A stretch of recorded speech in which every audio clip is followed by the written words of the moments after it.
शीतला माता के पावन पर्व की हार्दिक शुभकामनाएं। शीतला माता का पर्व हमारे यहाँ बहुत ही धूमधाम से मनाया जाता है और ऐसी मान्यता है कि इस दिन गर्म खाना नहीं बनाना चाहिए और न ही खाना चाहिए। इसमें एक दिन पूर्व ही खाना बनाते हैं और दूसरे दिन शीतला माता का पूजन कर घर के सभी सदस्य ठंडा या बासी खाना खाते हैं। जिस घर में शीतला माता का पूजन और व्रत शुद्ध मन से किया जाता है, वहाँ शीतला माता धन धान्य सुख समृद्धि आरोग्य बच्चों पर चेचक आदि से उनकी रक्षा करती है। शीतला माता के पूजन के लिए भोग में पूरी पापड़ी हलवा लापसी चावल राबड़ी आदि अपनी इच्छा के अनुसार जो भी पारंपरिक वस्तुएं होती है वह बनाई जाती है। वह सुबह रोली मोली काजल मेहंदी बाजरे के या गेहूं व चावल के दाने दही कच्चा दूध जल का लोटा और जो भोग बनाया है वह और ब्लाउज पीस और दक्षिणा लेकर शीतला माता की पूजा की जाती है। वह शीतला माता की पूजा करने के बाद पंथवारी माता की पूजा की जाती है। वह बाजरे के दाने हाथ में लेकर कथा सुनी जाती है। बाजरे के दाने न हो तो आप गेहूं या चावल के दाने भी ले सकते हैं। फिर इन दानों को किसी मिट्टी के गमले में बोते हैं। आइए सुनते हैं शीतला माता की कथा। यह कथा बहुत पुरानी है। एक बार शीतला माता ने सोचा कि चलो आज देखूं कि धरती पर मेरी पूजा कौन करता है, कौन मुझे जानता है। यही सोचकर शीतला माता धरती पर राजस्थान के डूंगरी गांव में आई और देखा कि इस गांव में मेरा मंदिर भी नहीं है और ना ही मेरी पूजा की जाती है। माता शीतला गांव की गलियों में घूम रही थी, तभी एक मकान के ऊपर से किसी ने चावल का उबला पानी अर्थात मांड फेंक दिया।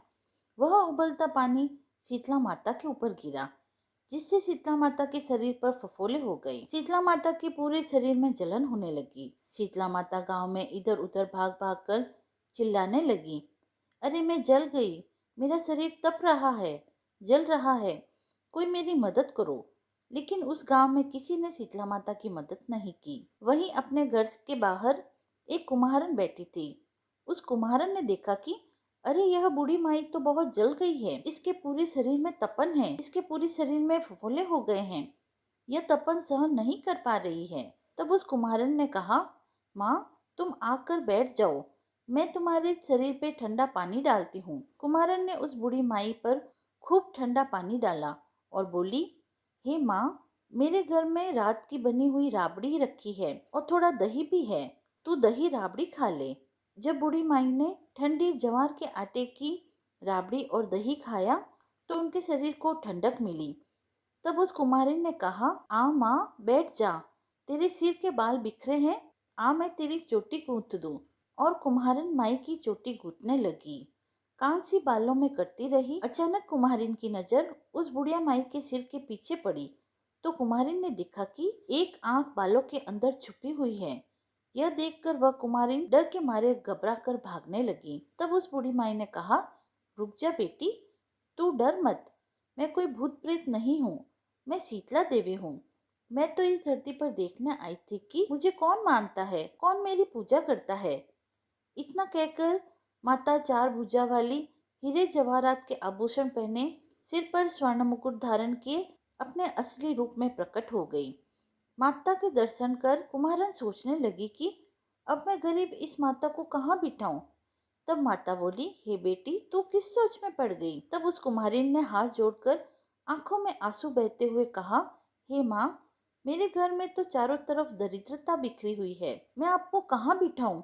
मेरे घर में ना तो चौकी है ना बैठने का आसन। तब शीतला माता प्रसन्न होकर उस कुम्हारन के घर पर खड़े हुए गद्दे पर बैठकर एक हाथ में झाड़ू दूसरे हाथ में डलिया लेकर उस कुम्हारन के घर की दरिद्रता को झाड़ कर डलिये में भरकर फेंक दिया और उस कुम्हारन से कहा कि बेटी मैं तेरी सच्ची भक्ति से प्रसन्न हूँ, अब तुझे जो भी चाहिए मुझसे वरदान मांग लो। तब कुम्हारन ने हाथ जोड़कर कहा, हे माता मेरी इच्छा है अब आप इसी डूंगरी गांव में स्थापित होकर यहीं रहो और जिस प्रकार आपने मेरे घर की दरिद्रता को अपनी झाड़ू से साफ कर दिया, ऐसे ही आपको जो भी होली के बाद की सप्तमी या अष्टमी को भक्ति भाव से पूजे और आपको ठंडा जल दही ठंडा खाना भोजन के रूप में चढ़ाए, आप उनके घर की दरिद्रता को साफ कर कर उनकी दरिद्रता को दूर करना।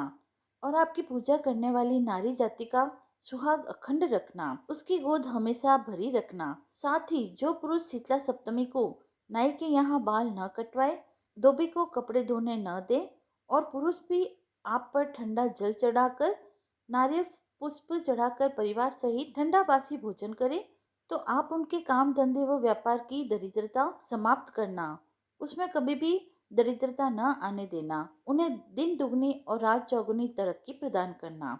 तब माता बोली, तथास्तु बेटी, जो तूने वरदान मांगे मैं तुझे सब देती हूँ। हे बेटी, तुझे आशीर्वाद देती हूँ कि मेरी पूजा का मुख्य अधिकार इस धरती पर सिर्फ कुम्हार जाति को ही होगा। तभी उसी दिन से डोंगरी गांव में शीतला माता स्थापित हो गई और उस गांव का नाम हो गया शील की डोंगरी। शील की डोंगरी भारत का एक मुख्य मंदिर है। इस कथा को पढ़ने व सुनने से दरिद्रता का नाश होता है, वह सभी मनोकामनाएं पूर्ण होती हैं। बोलिए शीतला माता की जय।